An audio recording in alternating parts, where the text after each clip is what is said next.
Well, he says, you know, it's written all over your face. You're afraid of going to a seance. But he says, I know you. He says, you're going to come. And then he started telling me how brave I was when I was aboard ship, you know, different things. He says, you're not the same man, you've changed. You're chicken. That's all I needed to hear. I said, when do we go to a seance? So one Saturday evening, we were in the place. It was her first time. Very beautiful place. The medium was a lady. She had a gorgeous new home in Montreal. And there were about 20 invited guests there, which I was one of them. And she communicated with the spirits for different people there. And they were telling them what the spirit said. One man said, I would like to talk to my friend that died 6 months ago. But I don't want him to appear. Just want to talk to him. Because he says, I don't trust you talking to my friend for me. So the medium says, let me inquire of the spirit. Yeah, the spirit will talk with you. And that big masculine voice was heard in the place. It says, hi Frank. It's nice of you to ask for me to talk with you. And they had a little chat. And after it was over, Frank says, this is the greatest thing on earth, to be able to talk with the spirits of the dead. Then the medium said, we have a very special surprise tonight for you people. A spirit will manifest itself openly here in a few minutes. And it's like a big gust of wind hit the building. And right through the wall. Now the lights weren't terribly bright, but they were like living room lights.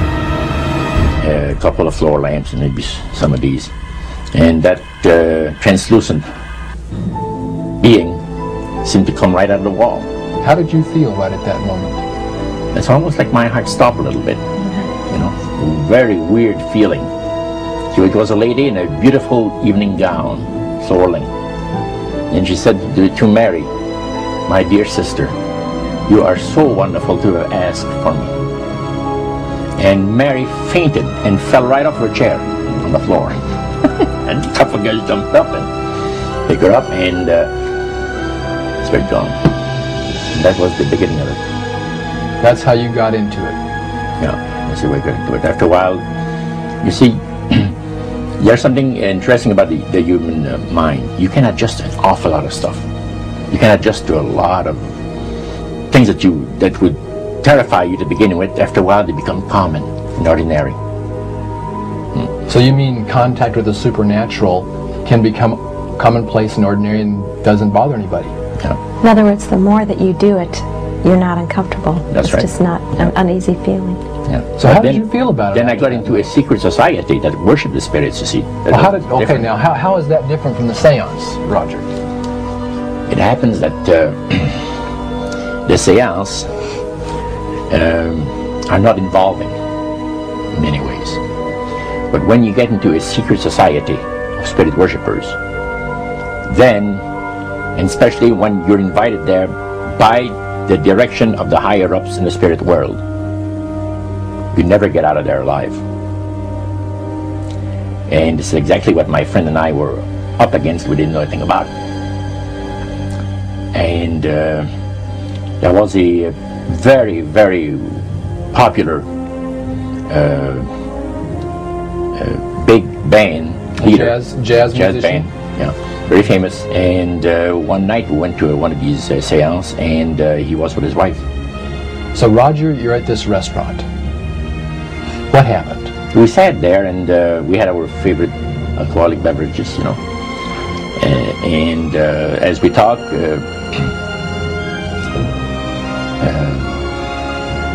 the band leader says, he says, I want power. I go right to the source of power. And he says, how do you think that I became famous the way that I am? Well, I said, you must have had some good luck. Well, he says, there's no such thing as good luck. He says, there's either some power working for you somewhere, or you don't get ahead in this world. Not in my type of occupation. So it went from there. We got talking about spirit worship. Did it intrigue you? Or did it make you want to find out more about what exactly he was talking about? Yeah. So he said the supposed spirits of the dead that you're talking with are demon spirits. They're fallen angels. They're beautiful beings. Just set it out, just like that. Yeah. It didn't make you uneasy when he said they were Well, you know, it shocked you a little bit, you know. Something that you first hear mentioned to you. He said, you guys have got a great future ahead of you. Because we've been told, the high priest of our society, secret society, has been told that the master has very special plans for you too. Now, what did he mean by the master? Satan. And we were interested to hear more about it. And he told us, he says, look, we worship spirits. We worship Lucifer and all his angels. They're just as beautiful as they did before they were cast out of heaven. He says there was a misunderstanding in the whole thing. He says among the inhabitants of the galaxies. And he says our master was misunderstood. And God did not bear with him like he does with people that make mistakes today. So we're in a warfare, good against evil. And we happen to be the evil ones, but we're not that bad. He says, I look at this business between the forces of good and evil. He says, you believe in one person believes in God, another one believes in Lucifer. It's like politics. So the great controversy is real. And you've heard someone talk about it that's on the other side. And through these people, they are sold to the fact that Christ will not return to this planet with power and great glory.